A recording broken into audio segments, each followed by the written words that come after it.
soyez les bienvenus dans l'espace des livres et les plaisirs de Marc Page. Votre invitée a le titre de princesse, est née à Saint-Raphaël, descendante en ligne directe du roi Louis XIV, cousine du roi d'Espagne et apparentée à la plupart des cours d'Europe. Elle a été rédactrice de mode à l'Éventail, magazine belge de prestige, puis en charge des relations publiques des maisons Versace et Balenciaga. Elle vit entre Paris et sa résidence de la Martinique. Le Chant du Pipiri est son premier roman. Il s'agit de Anne de Bourbon-Sicile. Elle vous présente son dernier roman, Même si le soleil se cache, aux éditions L'Archipel, qui d'ailleurs, on en profite pour saluer et remercier Florence, qui se reconnaîtra et qui, sans elle, cette interview n'aurait pu se faire. Anne de Bourbon-Sicile, bonjour et bienvenue dans la chronique de Guillaume Sautet. Bonjour. Comment allez-vous ? Je vais très bien. Je suis à Lisbonne pour une dédicace demain et je suis ravie de vous entendre. Très heureux d'être avec vous, c'est bien, on est au Portugal, on voyage avec vous, on va voyager aussi au travers de votre roman entre Paris et la Martinique. Avant d'y revenir, de rentrer dans le vif du sujet, eh bien on va s'intéresser à vous, oui. Racontez-nous votre parcours et notamment cette expérience comme rédactrice pour des magazines de mode, oui. Cela consistait en quoi? Racontez-nous.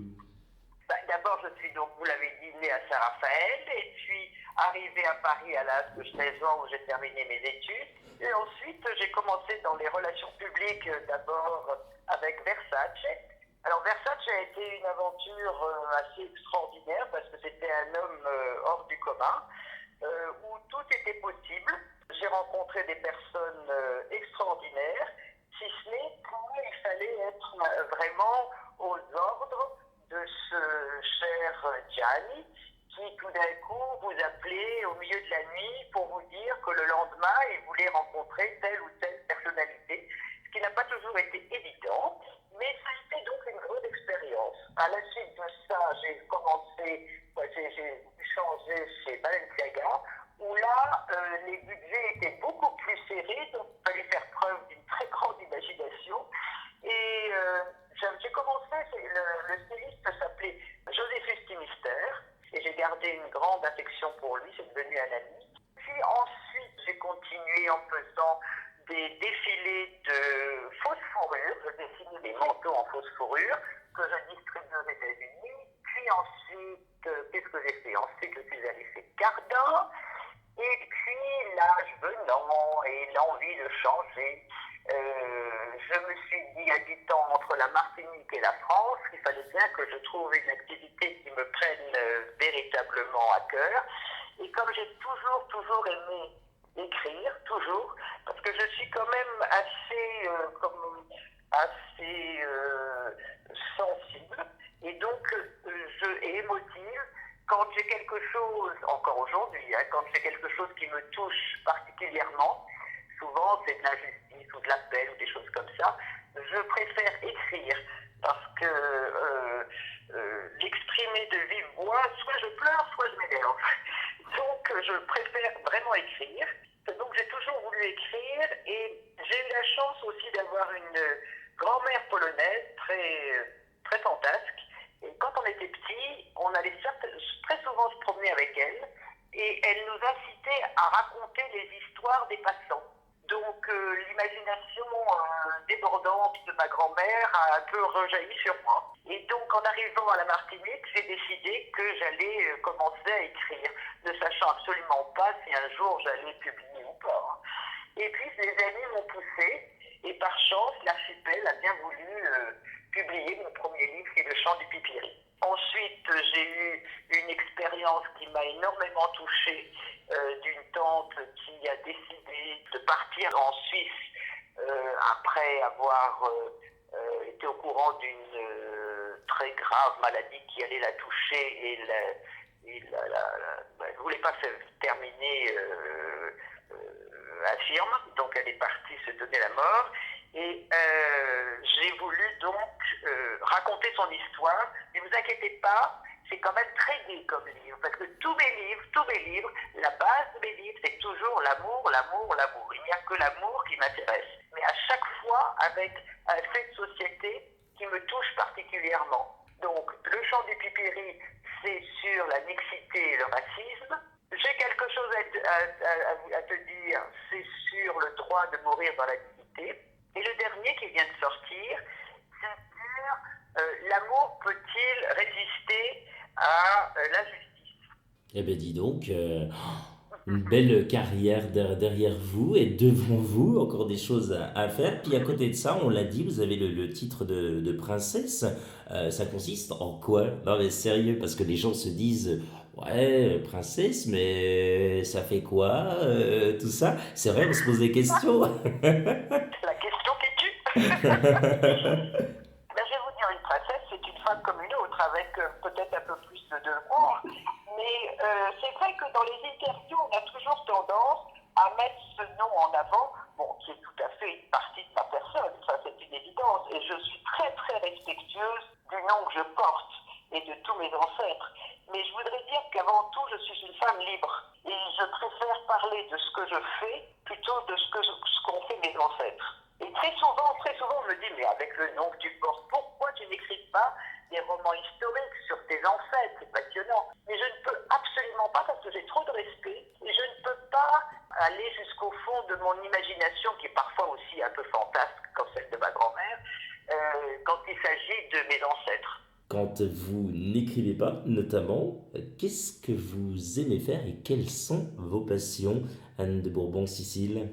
J'adore voyager déjà, j'adore voyager. J'adore bricoler. Je fais des collages. Je bricole dans la maison aussi. J'achète de vieux meubles que je rafistole. J'adore la décoration. J'adore rencontrer de nouvelles personnes. Et des nouvelles personnes qui sortent de l'ordinaire. Et mon père m'a toujours dit, vois les gens pour ce qu'ils sont, jamais pour ce qu'ils représentent. Et ça, c'est mon grand credo que j'ai essayé de transmettre à mes deux enfants. Je pense que ça a marché d'ailleurs. et surtout des gens passionnés. Voilà, passionnés. On s'ennuie tellement souvent dans les dîners avec des voisins qui nous fascinent pour de choses anodines et les cancans de ce qui se passe chez les uns, chez les autres. Moi, j'aime les passionnés. Même si c'est un passionné de fourmis, s'il est passionné, il va savoir transmettre sa passion. C'est surtout la passion qui anime. Nous sommes chez vous. Bon, là, on s'est délocalisé, on est du côté du Portugal, mais on s'imagine qu'on est chez vous à Martinique ou à Paris. Si l'on se dirige vers votre bibliothèque, qu'est-ce que l'on peut y retrouver, notamment à l'intérieur de celle-ci? Alors, la bibliothèque est très très variée. Je l'ai rangée, alors pas par auteur, mais par thème. Donc, j'ai vraiment je dois l'avouer, j'ai honte, mais j'ai beaucoup de romans d'amour, ce qui fait hurler de rage mon entourage. Comment une femme aussi intelligente que toi peut lire des choses pareilles? Mais je trouve ça formidable, ça me fait rêver, je suis très fleur bleue. Bon, il y a pas mal de romans d'histoire aussi, et de politique aussi, j'aime bien la politique. Et vivant avec un pénaliste, j'ai aussi pas mal d'histoires pénales, de faits divers. Oui, donc un large choix. C'est très varié. Mais les livres sont indispensables. Quand je vais dans une maison où il n'y a pas de livres, ça me dérange un peu. Donc là, Anne, vous avez un livre avec vous alors? Eh bien alors justement, j'arrive dans cette chambre au Portugal, et là, la première chose que je suis allée faire, c'est de voir justement les livres qui vont peut-être m'intéresser ce soir, mais je ne sais pas encore. Donc voilà, là j'ai 5 livres devant moi, je ne sais pas ce que je vais prendre. Voilà. Je n'ai que des vieux livres là, qui traînent dans ma bibliothèque, mais bon, je vais me débrouiller. Anne de Bourbon-Sicile, intéressons-nous cette fois-ci à votre dernier roman, Même si le soleil se cache, aux éditions de l'Archipel. Comment vous est venue l'idée d'écrire ce roman? Expliquez-nous. Grâce à mon compagnon qui est avocat pénaliste, j'ai suivi une affaire d'un jeune couple accusé d'un syndrome qui porte un nom un peu bizarre. J'ignorais totalement la signification de ce syndrome. Il s'appelle le syndrome de Munchausen par procuration. En fait, c'est une maladie mentale qui pousse une personne à maltraiter son bébé pour ensuite courir tous les hôpitaux et les médecins pour attirer, si vous voulez, l'attention sur elle et pour prouver qu'elle est une mère indispensable et aimante. Bon, en sortant de là, je dois vous dire que ce couple était très jeune. En plus, ce procès m'a bouleversé et j'ai décidé d'en faire mon prochain roman autour d'une grande histoire d'amour encore. Avant de nous raconter l'histoire et de nous donner cette envie, comme vous savez le faire. On va s'intéresser à la phase d'écriture, parce que voilà, vous avez eu trouvé l'idée, on l'a compris, fait divers, hop, super. Comment ensuite ça s'est, on va Ah, dire, mis en place oui, en termes de chapitres, en termes de personnages, voilà. tout ça, comment c'est Alors, arrivé? très souvent, je prends des trains ou des autocars pour aller dans les dédicaces et j'écoute les auteurs confirmés parce que je suis quand même une débutante. Et donc, très souvent, j'entends des Grecs très connus. Ah, ben moi, c'est mon héroïne. J'ai commencé, je ne sais pas du tout où elle va aller. C'est en fonction voilà, bon, toutes sortes de choses. Bon, alors, moi, malgré mon imagination un peu farfelue, j'ai un côté quand même très carré. C'est-à-dire que je fais des fiches pour chaque personnage. Ensuite, je fais une trame de A à Z. Et c'est uniquement quand ma trame est faite que je commence à écrire. Je suis incapable de commencer à écrire si je ne sais pas où je vais aller. C'est une façon de faire comme une autre. Mon éditeur m'avait dit, Anne, quoi qu'il arrive, vous vous mettez à table, à votre bureau, minimum 2 heures par jour. Même si vous faites la feuille blanche, même si vous déchirez, etc. Il faut absolument que vous fixiez minimum 2 heures tous les jours à telle heure. Je suis incapable de faire ça. Je cogite, et une fois que tout est bien ficelé dans ma tête, à ce moment-là, je me mets à la table de travail. Et c'est vrai que c'est extraordinaire d'écrire, comme c'est nouveau pour moi. J'ai l'impression d'être un peu un chef d'orchestre.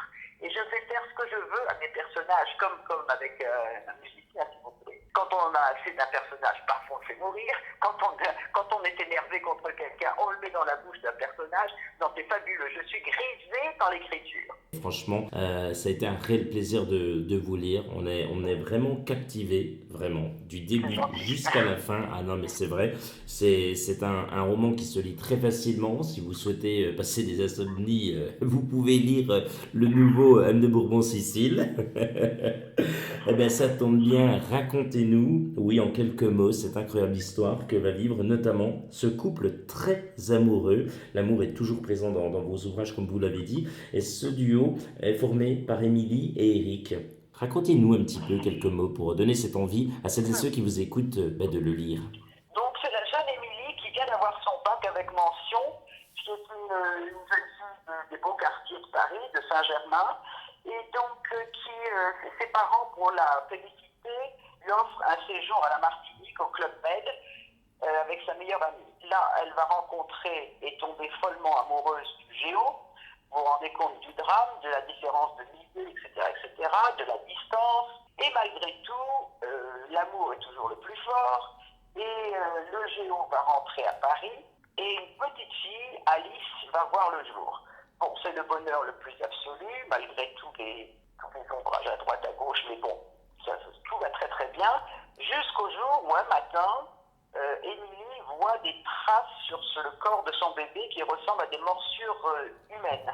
Donc, affolée, elle n'a que 20 ans, hein, donc en plus, sa jeunesse fait qu'elle perd un peu la tête. Elle court tous les médecins, tous les hôpitaux, elle est affolée. Et donc, elle a en fait tous les symptômes de ce syndrome de Munchausen.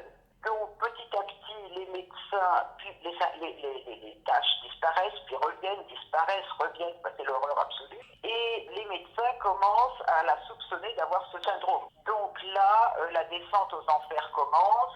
C'est la police qui s'en mêle, les assistantes sociales, la suspicion de l'entourage, le mépris des médecins, les secrets de famille qui refont surface, etc. C'est vraiment l'horreur totale. Et ma question était justement de voir si on peut sortir, très très amoureux, si un couple accusé d'une telle chose peut résister, si on peut sortir indemne de ce genre de situation. Et puis je ne peux pas vous en dire plus, parce que alors là, sinon je dévoilerai trop les choses. Et oui, ne nous en dites pas plus. Pour celles et ceux qui ont envie d'aller découvrir un peu plus, eh bien allez vous acquérir de Même si le soleil se cache aux éditions de l'Archipel et c'est signé par vous, Anne de Bourbon-Sicile. Quels sont vos projets pour la suite? Oh, mais je suis déjà sur mon quatrième. Mon quatrième est bien lancé là. J'aimerais mettre un peu moins de temps que celui-là. Celui-là, j'ai quand même, il faut dire que je ne me suis pas fouettée, hein, mais j'ai quand même mis presque 3 ans. Donc là, celui-là, le quatrième, je suis déjà à la moitié, donc je sais déjà, la trame est bien établie. J'en suis à peu près à 40 pages déjà. Noël pour qu'il sorte au printemps prochain. Tout ça, j'espère, ça dépendra un peu de mon énergie aussi. Eh ben, on Et l'espère, hein. tout autant. Ben, on l'espère Toujours en tous les l'amour, cas. toujours l'amour, toujours Ah. l'amour, mais avec un autre sujet de prédilection à côté. Comme Voilà. toujours, ben, on a hâte de découvrir ça en tous les cas. Allez, passons tout de suite, si vous le voulez bien, la minute cool pour terminer avec vous en douceur. Plutôt l'Espagne ou la Martinique? Ah bah écoutez, Martinique évidemment. Citez trois mots, eh ben, ça tombe bien, qui selon vous définissent la Martinique. Ah, une île bienveillante, accueillante et magnifique. La chose dont vous êtes la plus fière, c'est laquelle? Mes deux enfants. Plutôt repas dans un château royal ou en famille tranquillement? Famille tranquillement à la bonne franquette. La dernière série que vous ayez vue, c'est laquelle? Oh, elle date déjà, mais je suis impatiente d'avoir la suite, c'est Downtown Abbey. Ah, excellent. Plutôt Stéphane Bern ou Franck Ferrand? Ah, j'aime les deux, c'est difficile. Je connais beaucoup plus Stéphane, mais j'aime les deux. Enfin, Anne de Bourbon-Sicile, si vous aviez un rêve, ce serait? Ce serait d'être une fée pour réaliser les vœux de chacun. Ah, mais celle-là, c'est la première fois qu'on nous le dit. C'est sorti comme ça. J'ai pas réfléchi. Mais c'est bien, c'est spontané. Votre grand-mère serait fière de vous. Anne de Bourbon-Sicile, rappelons que vous êtes l'auteur de Même si le soleil se cache aux éditions L'Archipel. Merci d'avoir accepté l'invitation de la chronique de Guillaume Sautet. Eh bien, merci à vous. Et vous revenez À quand vous bientôt. le souhaitez, avec grand plaisir. Vous revenez, hein. Merci beaucoup. Merci. Rendez-vous très prochainement pour un nouveau numéro et de nouvelles aventures littéraires. Prenez soin de vous. Bonne lecture. Salut.